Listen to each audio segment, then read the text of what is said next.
m'appelle Jean, je m'occupe de Kima Ventures, qui est le fonds de Xavier Niel. On a un format un peu particulier, parce que contrairement à... On est une espèce de mix entre un fonds d'investissement et un gros business angel. Un gros business angel parce que c'est que l'argent de Xavier, et un fonds d'investissement parce que on est quand même une équipe et on investit un petit peu d'argent. Au total, environ 15 millions d'euros par an sur des tickets de 150 000 euros qu'on fait 100 fois par an, sur tout type de géographie, tout type de secteur, tout stade d'investissement. Et puis, on investit 4, 5, 6 millions d'euros en plus sur des boîtes un peu plus grosses, sur une thèse un peu plus spécifique, et parmi lesquelles il y a eu Zenly, il y a Payfit, Side, IBAN First, Forest Admin et Sourced à Madrid. Aujourd'hui, Kima, c'est 4 personnes, 30 à 50 deals par jour qu'on voit passer. On close un deal tous les 3 jours. Et on a 600 boîtes dans le portefeuille. Je pense qu'aujourd'hui, on va monter jusqu'à à peu près 1000 boîtes sans avoir besoin de bien faire grossir l'équipe. Tout notre enjeu chez Kima, en fait, juste pour que... c'est un parallèle qui est intéressant. Le métier du venture, c'est un métier par design de fainéant, parce que c'est long terme, parce qu'un investisseur s'occupe de peu de boîtes à la fois. Et donc, on est très vite entraîné dans une espèce de latence, d'inertie, qui fait que les choses n'avancent pas très vite. Il suffit de les voir, c'est toujours tous les mêmes d'ailleurs aux mêmes événements en start-up, c'est pour dire à quel point ils n'ont rien à faire. Et juste, je vous donne une équation, mais je l'aime bien, elle n'est pas très cool, mais elle est très très vraie. En fait, le boulot d'un investisseur, c'est de lever de l'argent auprès de ce qu'on appelle de LP, de Limited Partners. Ça prend du temps, ça prend 12 à 18 mois, c'est 3 fois plus long que pour une boîte qui cherche à lever de l'argent. Et c'est très douloureux parce que vous devez vendre quelque chose à des gens qui ne comprennent rien, quoi. Parce que les LP, c'est globalement des corporates qui un jour débarquent au COMEX et le COMEX leur dit « Ah, vous savez, il y a un truc qui s'appelle le venture, il faudrait qu'on mette un peu d'argent. » Et les mecs disent « Ouais, c'est bien, ça fait bien dans les rapports et tout, il faudrait faire ça. » Et donc, ils le font par accident plus que par choix. Et donc, ces investisseurs, ils lèvent de l'argent, ils lèvent 100 millions d'euros, ils prennent des management fees garantis pendant 5, 7, 10 ans. Et puis, au milieu du fonds, ils lèvent un deuxième fonds. Et donc, ce deuxième fonds, ils prennent encore des management fees garantis pendant 5, 6, 7 ans. Et puis, finalement, ils se retrouvent au bout de 12 ans avec des management fees garantis. Et si vous donnez des management fees garantis à quelqu'un pendant 12 ans, ce qui se passe, c'est que vous avez la moitié des gens qui deviennent fainéants, ce qui est normal. Hein. Si je prends la moitié des gens ici, je vous donne de l'argent garanti tous les mois, la moitié d'entre vous va juste ne rien foutre après ça. C'est pas grave, hein, c'est tout à fait humain. Le problème quand on fout rien dans un environnement comme venture qui est très changeant, c'est qu'on devient médiocre. Et le problème quand on devient médiocre dans un environnement de pouvoir qui est celui de l'argent, c'est que ça crée beaucoup de mauvais effets et de mauvais comportements. Et puis en plus, le venture, c'est un métier long terme, quoi. On dit toujours aux investisseurs, il faut que vous soyez patient, il faut attendre 7 à 10 ans pour voir le résultat du portefeuille qu'on a. Et donc, en plus, ces gens-là ne rendent pas de compte à leur LP, à part de magnifiques newsletters avec des chiffres de plus-value latente tous les 6 mois. Nous, chez Kima, on a une chance unique. D'abord, c'est que notre seul investisseur, c'est Xavier Niel. Donc, si ça déconne, c'est lui qui décide. Et donc, on ne lui envoie pas de newsletter bullshit en lui racontant des trucs sur des chiffres parce que ça ne l'intéresse pas. On a un rythme d'investissement qui est effréné, et ce qui fait qu'en fait, on est forcé de suivre ce rythme, parce que si on ne le suit pas, on est mort. Et le truc le plus excitant dans tout ça, c'est le nombre de secteurs, de boîtes, qu'on voit passer au quotidien. Et en fait, le plus kiffant dans cet environnement-là, c'est de voir toute cette diversité et de voir les points de convergence entre les boîtes qui réussissent sur des secteurs donnés. Donc moi, il y a 4 trucs qui me font vibrer dans l'investissement, et on va en parler d'un seul en particulier en fait aujourd'hui. C'est la deep tech, tout ce qui est sujet deep tech au sens réel, hein, Sourced par exemple à Madrid, qui fait tout ce qui est intelligence artificielle autour du code, de la programmation. C'est extrêmement technique. C'est très très excitant de voir ça. La difficulté étant que moi, je n'ai pas un background technique, même si je comprends les fondamentaux. Donc c'est s'associer à des gens qui comprennent et avoir un entrepreneur en face de soi qui a l'intelligibilité de vous expliquer les choses, qui a plutôt le talent de vous expliquer les choses avec beaucoup d'intelligibilité. Software as a service. Parce qu'il y a énormément d'opportunités, il y a de très très belles boîtes dans le secteur, je pense à Payfit évidemment, naturellement. Tous les sujets marketplace, et là je pense à Side en particulier. Et puis le dernier que vous connaissez, et c'est pour ça que je suis là aujourd'hui, qui est tout ce qui est mobile consumer, et consumer au sens large. Et ça, c'est très excitant parce qu'en France, c'est un sujet qui finalement n'existait pas il y a 5 ans. Alors que c'est drôle parce qu'on a tous les fondamentaux en France pour faire de belles boîtes de consumer, on est techniquement très talentueux. En termes de produits aussi. Et donc, la seule chose qui manque pour faire du consumer en France, c'est beaucoup d'ambition et beaucoup de capital. Parce que si vous n'avez pas beaucoup d'ambition et beaucoup de capital pour faire du consumer, ça ne marche pas en fait. C'est dégueulasse, hein, mais il faut ça. Alors, d'abord, il faut de l'ambition. Et puis, avant d'aller chercher du capital, il faut aller chercher un minimum de traction. Parce que vous ne donnez pas de capital ici si vous n'êtes pas allé chercher le début de bribe, quelque chose qui fait que ça commence à vibrer, quoi. Contrairement aux US. Les US étant un marché qui est beaucoup plus gros, et donc la capacité à toucher des gens très rapidement, plus fortement, est beaucoup plus rapide, alors que la France met un peu plus de temps. Quoi. Et donc le global consumer, il a commencé à émerger il y a quelques années. Là, nous, on a pas mal de boîtes dans notre portefeuille. Donc on a Gabzy, on a Sounds, on a Yellow, on a Zenly. Après, c'est moins... on a Travelbiz. On doit en avoir... je sais pas, une petite dizaine au total. En Allemagne, on a Yodel. Aux US, Xavier est investisseur de Snap. Je sais pas, hier, je suis tombé par hasard sur Askip, il y a 3 jours. Donc d'abord, j'ai découvert un acronyme que je connaissais pas, j'avais un peu honte. Ça, c'est le fait d'avoir plus de 30 ans, je pense. Et donc, on voit beaucoup de boîtes là-dessus. Et la difficulté de toutes ces boîtes-là, c'est que... Et donc, en fait, je me rappelle de Zenly, parce que c'est très amusant. Quand j'ai rencontré les fondateurs de Zenly, c'était en 2013, janvier 2013. Ils étaient 3 dans un petit studio avenue de Friedland. C'est con, ils auraient pu être en banlieue, ça aurait fait mieux dans l'histoire. Et en fait, leur postulat, c'était un postulat de gars sortis d'école de commerce qui t'expliquent que tout ce qui est location sharing, c'est sympa. Donc ils sont allés chercher quelle était la meilleure opportunité autour de ça.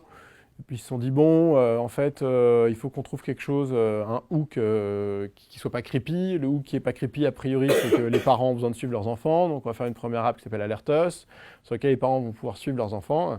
Et puis à partir de là, on va pouvoir avancer, itérer, etc. Donc le premier écueil, c'est de prendre l'opportunité comme un problème.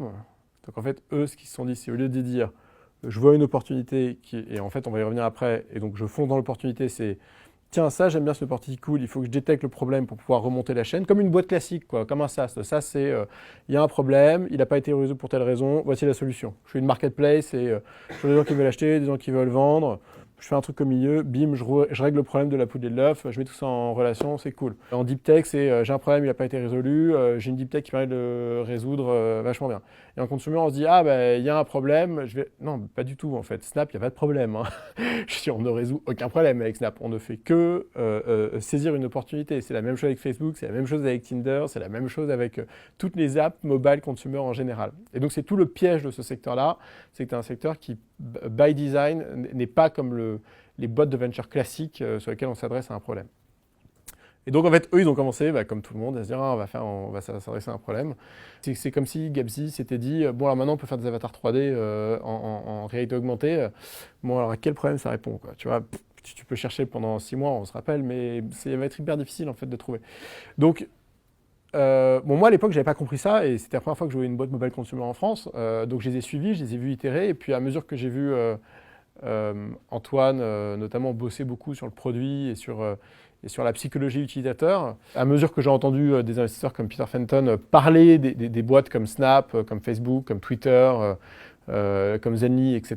Et à mesure que j'ai vu un peu tout cet écosystème évoluer, je me suis dit qu'il était temps un peu de développer un framework, en tout cas de compréhension de l'opportunité du mobile consumer, pour que lorsqu'on voit une boîte, au lieu de voir un ovni, parce que c'est ce qu'on voit quand on voit une boîte de mobile consumer aujourd'hui, il faut qu'on voit juste un work in progress sur lequel il faut qu'on détermine si les fondamentaux sont là, quoi. Alors les fondamentaux pour une boîte de mobile consumer, ils sont assez simples. Chez moi, c'est un triptyque qui est narrative, primitive, enablers. Donc la narrative, c'est tout le sujet de l'opportunité et tout. C'est là où vous avez le problème pour les boîtes de venture classiques. En mobile consumer, c'est la narrative. La narrative, c'est quel est le comportement profond, durable et authentique que vous allez chercher chez vos utilisateurs. Le problème des boîtes de mobile consumer que vous trouvez aujourd'hui sur l'App Store, elles ont le droit d'exister. Mais est-ce qu'elles vont exister durablement ? C'est beaucoup moins évident et c'est beaucoup plus difficile à déterminer. Et c'est pour ça que la narrative est importante, parce que la narrative, c'est ce qui vous permet de déterminer si ce sur quoi vous êtes en train de bâtir votre app a de l'avenir, quoi. Et donc ça, c'est essentiel. Vous prenez par exemple Tinder. Tinder, c'est un bon exemple. La narrative de Tinder, c'est l'ego trip. L'ego trip, c'est un truc, c'est essentiel. Les gens vont vous dire, moi j'ai plein de gens qui viennent me voir en me disant ah je vais faire une nouvelle boîte de dating et tout. Je dis ok c'est quoi? Bah, c'est la boîte de dating sur laquelle on fait des vrais matchs avec des vrais gens que vous avez vraiment envie de voir, sur lesquels les affinités sont comme ça et tout. Et je dis mais en fait non, tu es en train de casser la narrative du dating là. La narrative du dating c'est pas du tout de faire des matchs, tu vois.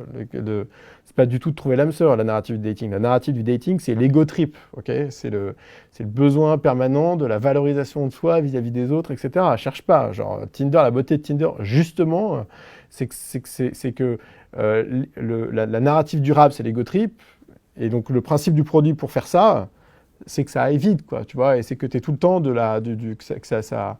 y ait tout le temps de l'interaction. Donc c'est hyper dur de vouloir lancer une app de dating en disant que ma narrative, c'est le besoin de trouver l'âme sœur. Ça n'a rien de durable, trouver l'âme sœur, parce qu'une fois qu'il y a trouvé l'âme sœur, c'est fini, quoi. Tu vois, la chose qui est durable, c'est la relation dans laquelle personne ne se met, quoi. Donc ça y répond pas. Évidemment, je prends un cas extrême. La narrative de Snapchat, et à l'époque, c'est ça qui a fait le carton de Snapchat, c'est le mass BCC. C'est l'absence de mesure de popularité vis-à-vis de votre audience, quoi. Vous savez combien de gens ont vu vos posts, vous savez qui interagit avec vous, mais personne ne sait combien de personnes ont interagi avec vous. Donc vous n'avez pas ce stress de la reconnaissance de vos copains, copines, etc. Et on a tous besoin de ce besoin de reconnaissance privée, perso, secret, intime, qui ne donne pas lieu au jugement des autres, quoi. Prenez la narrative d'un Facebook, c'est le stalking. Okay, il n'y a rien d'autre que le stalking dans Facebook. La narrative d'un Zenly, c'est le stalking aussi. Okay, c'est le 7 fois par jour où tu envoies des textos, t'es où, tu fais quoi? T'es où, tu fais quoi? C'est pas une question curieuse, bienveillante, pleine d'empathie. Okay, c'est du stalking, quoi. Fin de l'histoire. Bon, bah, voilà. Donc, quelle que soit l'application mobile consumer que vous faites, il faut que vous posiez la question de quel est le comportement durable, authentique et profond que vous touchez chez les utilisateurs. Et il y en a plein. Donc le fear of missing out en est un, mais malheureusement il s'estompe à mesure que les gens grandissent, donc il faut faire attention à ça. L'ego trip est important, donc la reconnaissance des autres. Vous voyez les apps comme Askip ou comme Yodel en Allemagne, c'est des apps, c'est comme Yikyak à l'époque, c'est la narrative, c'est qu'on a tous besoin de s'exprimer sans être reconnus, mais pour échanger des idées, etc. Ça fait partie aussi de l'environnement intime et secret des gens. Et la grosse difficulté, c'est que chaque narrative va apporter son lot de problèmes. Parce que la narrative, c'est quelque chose de très entier chez les gens. Et le problème, comme tout caractère entier, psychologiquement hyper entier, ça a plein de side effects.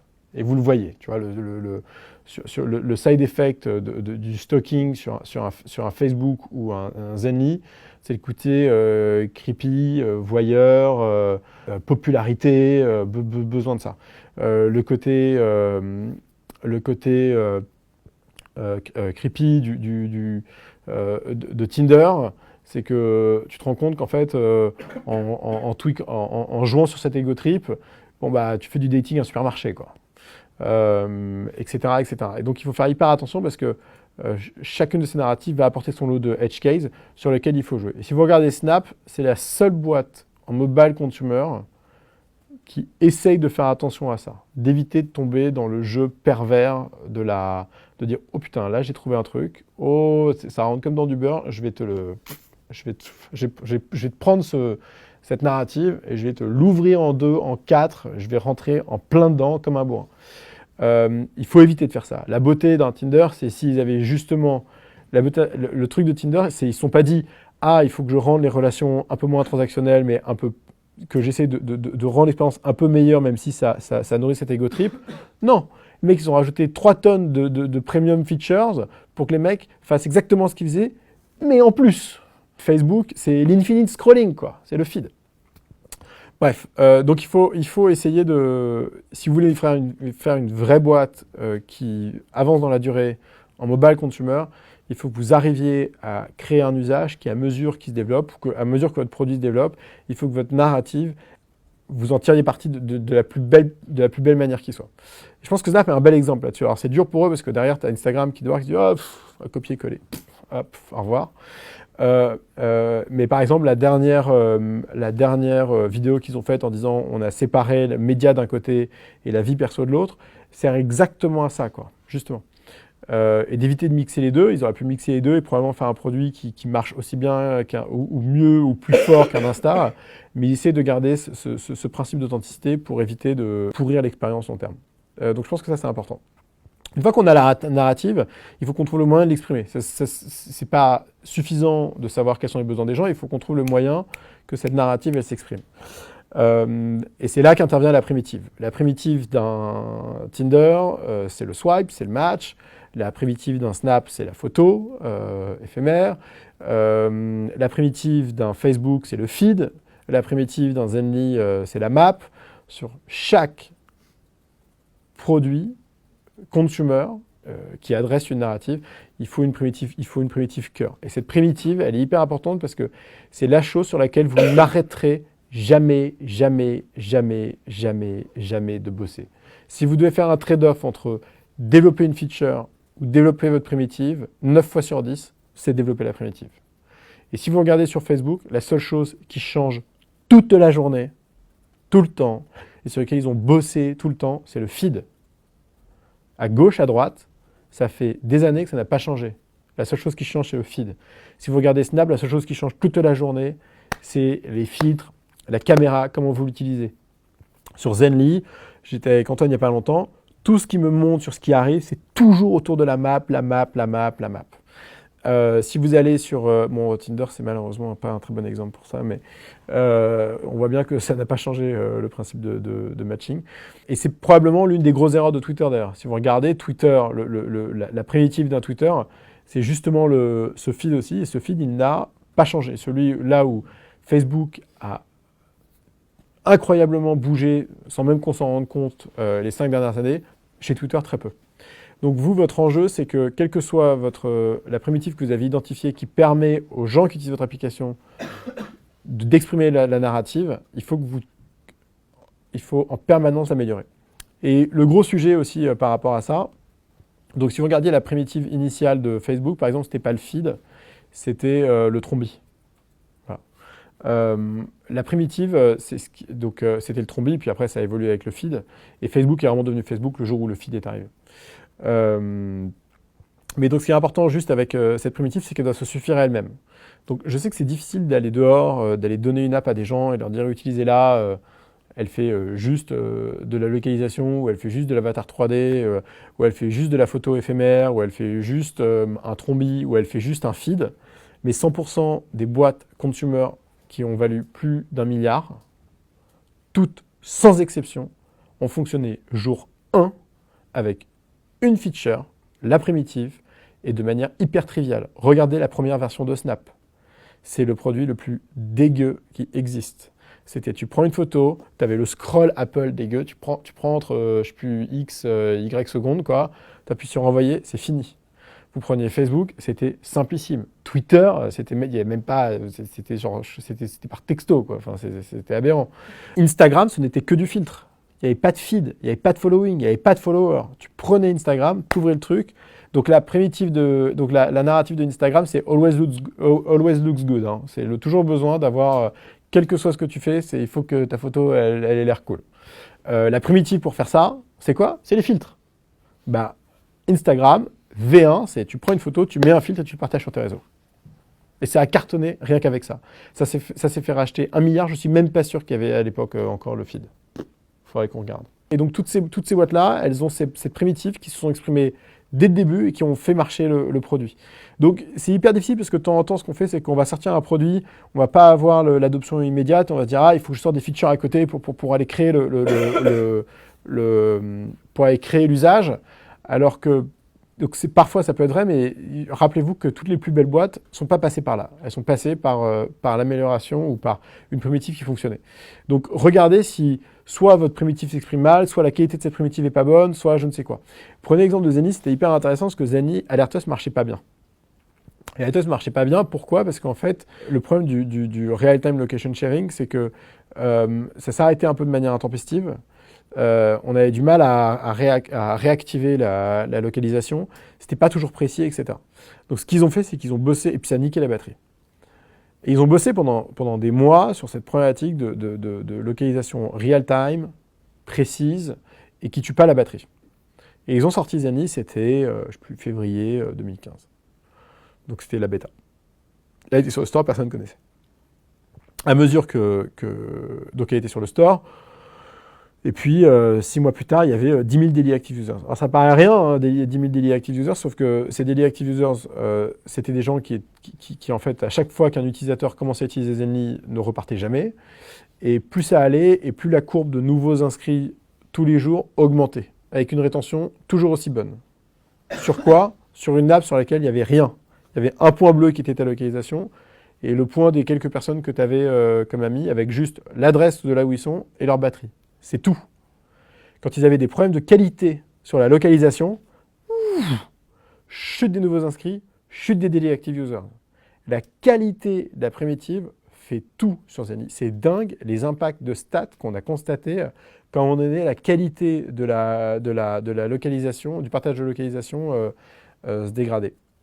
Et bien ça, c'est dingue de se rendre compte de ça, et c'est dingue de se rendre compte à quel point il faut avoir une primitive qui non seulement se suffit elle-même, mais dont la qualité permet à la narrative de s'exprimer de la manière la plus exceptionnelle possible. Donc il faut bosser cette fluidité. Par exemple, l'enjeu de Gabzy aujourd'hui, c'est pas de créer un univers virtuel extraordinaire autour de ces avatars, c'est que lorsque les gens ouvrent Gabzy, chopent leur avatar, il faut que l'expérience immédiate autour de ça soit exceptionnelle, quoi. Et c'est ça qu'on cherche. C'est la réaction immédiate. Et c'est marrant parce que la narrative, c'est quelque chose de profond, durable, authentique. Pourtant, la manière pourtant, quand elle s'exprime au travers de la primitive, les gens sont impatients, extrêmement exigeants. Il faut que ça marche, quoi. Donc, une fois que votre narrative s'est exprimé avec la primitive, tout l'enjeu derrière, c'est de travailler la suite. La suite, elle sert à quoi? Elle sert à intensifier l'expression de la narrative sur le long terme. Et elle sert aussi à créer des boucles toutes bêtes de croissance et de viralité. C'est con, mais à un moment donné, l'utilisateur, il faut quand même jouer avec. Et ça fait pas le succès de ces boîtes-là, mais en tout cas, ça fait leur démarrage, quoi. Vous prenez TBH, Yellow, Sands, etc. Ces gens-là, ils se sont dit, putain, je peux aller piggyback sur Snapchat pour aller chercher mes premiers 10 000, 100 000 utilisateurs. Hop, je crée quelque chose, quoi. Et donc, l'un des enablers de TBH ou de Yellow, c'est de partager son profil, ou d'un Askip, c'est de partager son profil sur ses autres réseaux sociaux pour aller chercher des utilisateurs. De temps en temps, il faut de manière un peu dirty aller trouver les enablers qui vont permettre d'aller chercher la grosse et la viralité, ne serait-ce que pour voir comment est-ce que votre primitive se comporte sur une base d'utilisateurs donnée un peu conséquente, quoi. Donc les enablers, c'est toutes les features qui permettent d'améliorer l'expérience autour de la primitive. Donc vraiment, le modèle consumer, enfin chez nous, comme on le voit, c'est narratif, c'est la toile d'araignée, c'est tout le cercle. La primitive au centre qui est le cœur de la toile, et les enablers qui sont tous les petits points qui vont se relier à la narrative et entre eux pour amplifier l'impact de la narrative. Et souvent, ce qu'on a quand on fait du mobile consumer, c'est qu'on se retrouve un peu le cul entre deux chaises en se disant « Putain, j'ai plein de features que j'ai envie de faire qui sont bien, mais je ne sais pas par laquelle commencer. J'en ai une, elle va plutôt servir à la croissance, l'autre, elle va plutôt servir à la viralité, l'autre, je ne sais pas quel impact, etc. » Il faut que vous soyez sûr que... Enfin, en fait, le choix, il est très simple. Les enablers, les features que vous devez développer, elles doivent toujours servir à l'amplification de la primitive. L'une des features qui marche le plus chez Zenly aujourd'hui, c'est le profil, avec le temps passé avec les gens qui sont proches de vous. Pourquoi? Parce que dans la narrative qui est le stalking, et la primitive étant la map, c'est où sont les gens, avec qui et qu'est-ce qu'ils font. Donc le profil, en fait, naturellement, même s'il est caché à droite, les gens passent leur temps dessus pour voir avec qui ils ont été, combien de temps vous avez. Donc c'est strict, vous savez combien de temps vous avez passé avec chacun. Donc là, par exemple, je regarde justement sur Zenly. Je sais que ça fait 45 jours de suite donc j'ai inscrit 45 jours de suite que je suis avec ma femme. Voilà. Bon, c'est facile, hein, ça. Mais...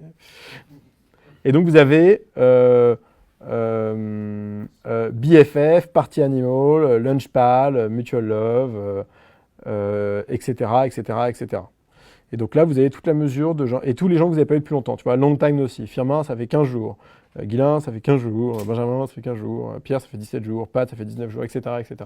Et donc le but, c'est de recréer, c'est vraiment d'amplifier la primitive pour pouvoir amplifier l'usage.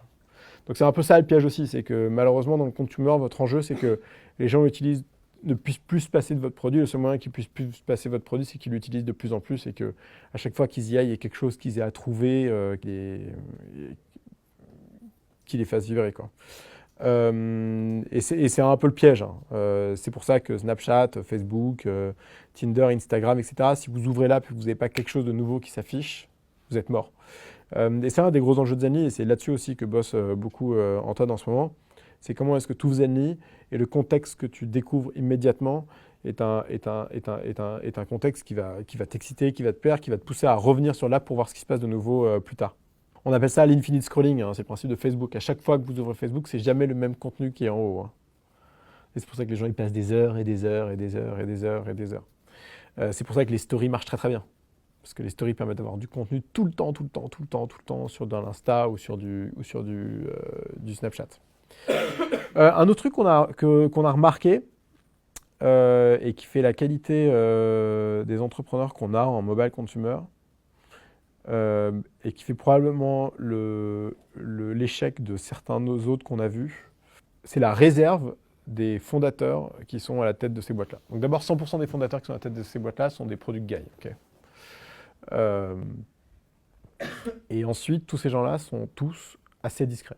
Et ils sont assez discrets, et qu'est-ce que ça dénote? C'est pas qu'ils sont timides, etc., mais ça dénote que cette discrétion fait qu'ils sont toujours très à l'écoute, très observateurs, toujours très attention à ce qui se passe autour d'eux. Et c'est cette écoute qui leur permet de faire les bons choix instinctifs qui vont leur permettre de développer correctement leurs produits. Et ça, c'est un peu le côté magique du mobile consumer. C'est que, comme dans tout beau métier, les meilleurs choix se font par intuition. Et l'intuition, on a l'impression que c'est quelque chose de magique, d'inné, etc.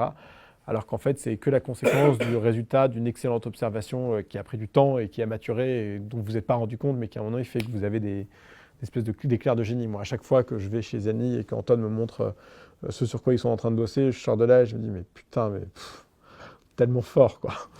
Et en fait, on se rend compte que tout ça, c'est le nurturing du temps passé à comprendre les utilisateurs, à la fois les utilisateurs, d'un point de vue psychologique, la data, et vers quoi on veut aller. Donc c'est vraiment les trois choses importantes. La data, elle est hyper intéressante parce qu'elle vous permet de voir là où ça bloque, là où ça marche pas. Parfois, il y a des apps qui ne marchent pas alors qu'en fait, c'est que l'onboarding qui déconne. La data, elle fait ressortir plein de choses qu'on ne verrait jamais juste en regardant le produit. Les tests utilisateurs, évidemment aussi. Et puis, il faut créer une espèce de self-fulfilling prophecy. Il faut que vous ayez une idée du futur vers lequel vous voulez avancer parce que on ne peut pas avancer qu'à vue quand on fait une mobile consumer app. Il faut savoir un peu le sens long terme vers lequel on va et c'est pour ça que la narrative est importante. Et donc, on regarde toutes les boîtes mobile consumer sous ce prisme-là, quoi. Quel est le besoin profond, durable, authentique que vous essayez de toucher? Comment? Donc, avec quelle primitive? Et ensuite, on regarde un peu la tête de la roadmap en termes de clarté, d'exécution, de vision, de réflexion par rapport à ça pour voir si c'est malin, pertinent, bien pensé, si c'est cette espèce de petite touche de génie dans les entrepreneurs qu'on croise, quoi. Et je vais donner un contre-exemple qui assez... Et en fait, il y a plein de contre-exemples, mais je vais vous donner un en particulier. Vous voyez Sounds? Sounds.am, ça vous permet Donc, le principe de Sounds au démarrage, c'était que vous prenez une musique, vous la mettez sous un fond et vous le partagez ça sur Instagram, Snap, etc. C'était partager des extraits musicaux de 15 secondes avec vos amis. Parce qu'on a plein de musiques qu'on aime bien et pour les partager, en fait, en public, avec son réseau, c'est assez compliqué. À part de prendre son lien pour Spotify et de le mettre sur un Facebook, quoi. Mais si vous voulez le partager sur Instagram, qui est un des médias les plus utilisés par les millennials, alors que Facebook l'est plus, vous ne pouvez pas. Donc ça, c'était la thèse de Sounds au démarrage. Donc Sounds, on commençait avec ça. C'était vous preniez l'album de l'artiste, vous mettiez l'extrait de 15 secondes, vous publiez sur Instagram, vous aviez le petit patch Sounds App, résultat, les gens ils téléchargeaient l'app, et puis utilisaient de plus en plus, et ils partageaient de plus en plus. Donc ça, c'était génial, parce que c'était une boucle de viralité excellente. La problématique de la boucle de viralité, c'est qu'elle est super, parce qu'elle fait son job, mais elle nourrit pas la narrative. En fait, il n'y a pas de narrative dans le fait de partager la musique avec avec des copains. La seule chose, c'est que la narrative de Sands au démarrage, c'est de se dire l'expérience musicale. En fait, il faut qu'on apporte à l'expérience musicale de streaming le même kiff que celui du live, quoi. C'est quelque chose qui se partage. Donc il faut qu'on trouve un moyen de faire partager ça. Et le problème du partage sur un Instagram, etc., c'est que c'est génial pour faire de la growth, mais ça n'a rien de durable. Et ça, c'était un peu chiant. Donc ils ont commencé par faire de la croissance. Après, au moment où ils ont fait de la croissance, le produit, malheureusement, il ne suivait pas, quoi. Donc ils ont commencé à faire beaucoup de produits, donc beaucoup de features, et itérer tout le temps une nouvelle version, tous les 15 jours. Et puis à un moment donné, ils se sont rendus compte qu'en fait, je sais plus, de la feature, ça ne suffisait pas, parce qu'en fait, toujours et encore, on n'avait toujours pas craqué l'usage primitif qui permettait d'actionner quelque chose de durable chez l'utilisateur. Et donc là, maintenant, ils ont commencé depuis quelques mois, et on le voit dans le produit, à bosser sur la psychologie de l'utilisateur. Et donc eux, ils ont fait le chemin inverse, quoi. Ils ont fait growth, product, et ensuite consumer. Alors qu'elle en réalité, généralement, on fait consumer, product, growth. Mais pour Sands, c'était le seul moyen de percer dans une industrie qui est horriblement difficile, qui est une industrie de la musique dans laquelle les coûts d'entrée sont élevés, c'est Spotify que vous avez en face, etc. Sands, c'est une boîte qui est rentable aujourd'hui. Hein, c'est des mecs qui font plusieurs centaines de milliers d'euros de chiffre d'affaires par mois hein, sur du streaming musical, ce qui est assez dingue, qui fait de la croissance, mais qui a cette grosse difficulté de lorsque vous prenez votre développement du mauvais bout pour retrouver, enfin pour aller récupérer cette liability, ça met énormément de temps, quoi. C'est hyper dur. Si c'était à refaire, peut-être que ce serait refait différemment. Et il y a une boîte là, qui est à la Station F, par exemple, c'est la même chose. Prenez l'exemple de Mapster. Mapster a commencé comme un tool. Mapster, c'est un tool pour que le tool devienne un objet social, mais ça va être hyper difficile. Et moi, au départ, je me rappelle quand je voyais... Et donc Stupéflix, pareil. La boîte qui a été vendue à GoPro. Quand j'avais vu Nicolas Steinman à l'époque, je lui ai dit, ah mais tu sais, en fait, mobile consumer, c'est très simple. Tu commences avec une utility, tu transformes ça en commodity, et puis après, tu en fais un réseau social, quoi. Tu vois, c'est tout con. Donc la utility de la map, c'est location sharing. La commodity, c'est l'ouvrir tous les jours parce que tu as besoin de savoir où sont les gens, etc. Et puis l'aspect social, il suffit de rajouter du social. Alors qu'en fait, pas du tout. Si vous voulez faire une app sociale, il faut qu'elle le soit par design, dans son environnement, dans la manière dont vous le créez, etc. Partir du tool en disant je vais aller du tool au social, c'est une vue de l'esprit. C'est un chemin qui est hyper compliqué à prendre. Parce que vos utilisateurs, quand ils ont vu le tool, ils ont vu le tool. Point final. Et même vous, dans la manière dont vous développez votre produit, vous n'avez pas la clarté de vision et d'exécution qui fait que votre produit, il exprime correctement cet aspect social. Parce que vous vous êtes dit, ah ben non, on va d'abord faire un tool, parce qu'un tool, c'est facile à spreader, c'est facile à donner, c'est facile à utiliser. Puis une fois qu'il sera utilisé, bon, il suffit juste de rajouter following, follower, etc. Ça va, quoi. C'est ce que je croyais, moi. C'est comme ça que j'avais dessiné ce framework utility, commodity, community. Et en fait, pas du tout, parce que le principe d'Instagram, c'est que la photo, en fait, elle est sociale par défaut, quoi, par design, par définition. Donc de toute manière, elle est sociale. Donc en fait, ça n'a jamais été une utility. À l'inverse, si tu regardes un Stupéflix, la difficulté de Stupéflix, c'était que comme un Mindy à l'époque, ou d'autres boîtes ou un Flipagram, créer ces photos prend du temps, quoi. Et donc, comme tu as pris du temps, etc., ça ne devient pas une foule. Alors que le social, ça ne doit pas être compliqué, tu vois. C'est comme si tu mettais, une personne là, et un bodyguard au milieu, quoi. Tu vois, il faut que tu pètes la gueule au bodyguard pour parler à la personne en face. Ça ne marche pas, quoi. Bon, là, c'est pareil. Donc, c'était hyper intéressant. Moi, j'avais développé ce framework en me disant, putain, c'est génial. En fait, c'est ça une boîte consumer app, quoi. C'est utility, commodity, community. Mais en fait, pas du tout, quoi. C'est une vue de l'esprit complète. Donc bonjour, Momar, je suis fondateur d'une appli qui s'appelle Skill Lake. Donc moi, ma question, comment ça s'appelle Skill Lake. Okay. SKI2LAKE. Ok. Donc ma question, c'est de savoir quelle est la narrative de WeChat. Alors, c'est marrant parce que t'as les US et l'Europe qui se ressemblent beaucoup en termes de comportement individu. Et à côté, tu as la Chine, sur laquelle tout est bundlé dans WeChat, Line, etc. Avant que WhatsApp devienne un WeChat-like, c'est pas demain la veille. Je pense que c'est principalement un sujet là pour le coup, de culture. Quand on parle de mobile consumer app, par exemple, je parle pas de WhatsApp, de Telegram ou de choses comme ça. Et donc je vois pas WeChat comme une mobile consumer app. Donc on est plus sur une app qui a une communauté avec des gens qui interagissent, quoi, et qui se suivent. Je sais pas, pour moi c'est l'OS, tu vois. C'est-à-dire que quelqu'un ouvre son téléphone, en fait, la seule chose qu'il utilise c'est WeChat. Tu vois. Tu regardes le nombre de temps qu'ils passent dessus, à mon avis, ils passent leur vie là-dessus, quoi, pas ailleurs. C'est comme si aujourd'hui tu ouvrais ton iPhone et que c'était WhatsApp qui s'ouvrait par défaut, quoi.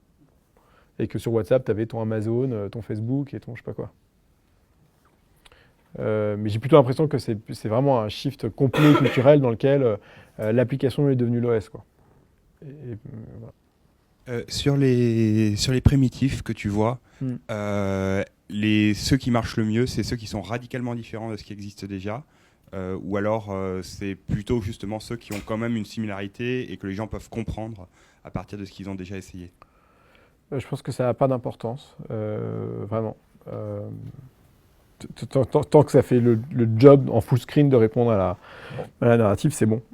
Après, tu vois, tu en as des majeurs. Pourquoi est-ce qu'on a backé Zenny à l'époque? C'est parce qu'on pense qu'il y a une place pour la map dans le premier écran du téléphone, quoi. Comme il y a une place pour l'appareil photo que Snap essaie de prendre, comme il y a une place, comme la place qu'essaie de prendre, que prend WhatsApp ou Telegram sur le chat, comme la place que prend Facebook, etc. Tu as des gros items du quotidien qui sont, sur lesquels il y a des places à prendre, quoi. Et donc la map, c'est énorme. Il y a encore énormément de choses à faire en plus là-dessus. Donc c'était assez cool. Donc après, quels sont les derniers trucs quels sont les prochains trucs à prendre? Je sais pas. La musique, c'est un bon plan. Tu vois, est-ce que tu peux aller détrôner Spotify en créant une expérience sociale bien meilleure, malgré le fait que leurs algos de recommandation sont devenus meilleurs avec le temps? Est-ce que tu peux détrôner si, tu peux détrôner la vidéo, même si c'est ce qu'essaie de faire Facebook et Snap, qui essaie de prendre le pas sur la vidéo pour gagner, mais tu as potentiellement une app vidéo leader à créer, que ce soit nationalement ou internationalement.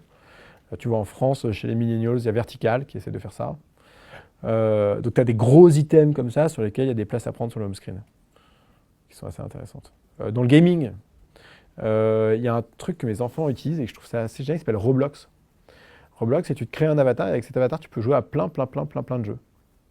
Et ils adorent ça parce que tu joues à plein de jeux, mais tu cumules des points qui sont valables pour tous les jeux, et puis tu te bastonnes avec des gens et tout, et c'est génial. Et en fait, si tu regardes aujourd'hui, le gaming, c'est ton Clash of Clans, c'est des gros items existants, mais il y a probablement un réseau social un peu plus global à créer autour de ça. C'est ce que c'est de faire Tribe en ce moment. Tribe essaie de mixer le chat avec le gaming. Moi, je pense que juste faire du gaming multiplayer, multijeu, déjà aurait énormément de valeur. Et donc, tu essayes de bundler un usage que les gens ont au quotidien qui est énorme et de faire l'app qui va rester sur le home screen en permanence. Moi, c'est une question assez ouverte, hein. C'est juste pour avoir un peu ton avis sur TBH et le succès de l'appli. Ils ont clairement trouvé une narrative qui est ultra forte, un usage qui est ultra puissant. Maintenant, quelle est selon toi un peu quelle aurait été la solution pour eux pour rester justement au top de la trend et que les gens l'utilisent même 2 ans après, etc. Est-ce que tu as un avis sur TBH? Donc TBH, c'est To Be Honest. D'ailleurs, il faut regarder sur l'App Store s'il n'y a pas un mec qui a créé un PEH, pour être honnête, tu vois. Ou je sais pas quoi, différent comme la skip. Mais en fait, le principe de TBH, c'est que vous posez une question, vous demandez l'avis aux gens qui peuvent répondre. Ils peuvent répondre anonymement, ils peuvent aussi répondre avec leur profil, non? Ou c'est purement anonyme? Là, je crois que c'est purement anonyme. Purement anonyme. Mais donc, juste la narrative de TBH, c'est la même que celle d'un Yodel, c'est la même que celle d'un Yikyak au démarrage. C'est le besoin de s'exprimer sans se mettre en avant et sans être jugé. Et la grosse difficulté de ça, et ça a été le cas sur Yikyak, c'est comment est-ce que tu vis des comportements de haters, de bullies, le cas à la secrète, quoi, l'enfer. Donc là, il y a un enjeu numéro 1 là-dessus. Et ensuite, sur TBH, qu'est-ce qui fait que ça aurait pu continuer sur le long terme? Attends, mais je pensais à un truc quand tu me posais la question en plus là-dessus. C'est exactement à ça que je pensais. L'enjeu de toute mobile consumer app, quelle qu'elle soit, c'est de stocker de la valeur. Si en tant qu'utilisateur, à chaque fois que vous arrivez sur une application, vous ne sentez pas que votre profil s'est enrichi, en fait, vous n'avez pas l'impression d'avancer. Si vous n'avez pas l'impression d'avancer, vous allez tuer l'app, quoi. C'est ce que j'appelle ça l'effet wow, pas pour wow, genre wow, mais pour l'effet World of Warcraft, quoi. Une fois que tu es dedans, quoi. Donc, le principe, c'est le plus rapidement, c'est sur les cas de Facebook, Instagram, Twitter, Zenly, etc. C'est dès que le mec il a 10 copains, c'est fini, quoi. Il est dedans, il bouge plus. Autant juste comment est-ce que tu amènes de 0 à 10 le plus vite possible. Et quand vous vous inscrivez sur Twitter et que vous suivez personne, vous recevez des newsletters réguliers en disant hey, il y a un tel qui a dit ça, il y a un tel qui a dit ça, va le suivre. Là, c'est pareil. Sur un TBH, l'enjeu, c'est comment est-ce que tu stores de la value et pas de la. Et le problème tu vois, par exemple, tu regardes un Snap, les filtres changent en permanence. Et tu es obligé d'avoir ce renouvellement de filtres. Sinon, les gens vont se faire chier, quoi. Et bien, sur un TBH, c'est comment est-ce que tu vas créer un renouvellement dans l'usage qui fait que les gens vont revenir et rester en permanence, etc. Et donc, il y a vraiment il y a un gros enjeu là-dessus, quoi. Et d'ailleurs, peut-être que c'est c'est probablement un des sujets aussi de Twitter. C'est de ne pas avoir su utiliser le contenu existant, les trends, pour que les gens rebondissent dessus, quoi. Il y a un côté un peu flat, quoi. Il manque un peu de dynamique. Que Snap n'a pas, que Facebook n'a pas par design, parce que Facebook, c'est toujours interactif. Donc, il n'y a jamais de froid. Que Zenly n'a pas encore totalement. Voilà, ouais.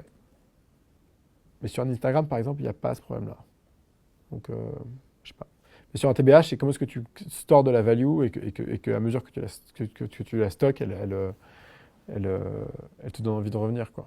Parce qu'il y a un phénomène un peu... une fois que tu as assouvi ton besoin de discuter anonymement ou de donner ton avis sur 2-3 trucs, est-ce que c'est un truc que tu as envie de faire tous les jours? Je sais pas. J'ai pas l'impression que ce soit suffisamment fort pour être suffisant. Et là, à Skip, ils ont sorti une nouvelle feature, par exemple, ils ont sorti une nouvelle version, elle est pourrie, je sais pas ce qu'ils ont foutu. M'énerve. Il faut qu'on les voit, mais et là, pareil. Tu vois l'équipe qui... T'as avancé par intuition, on a dit, l'intuition, c'est cool, hein, mais il faut juste un petit peu... il faut commencer à préparer son schéma de pensée pour que ton intuition prenne la bonne voie, quoi.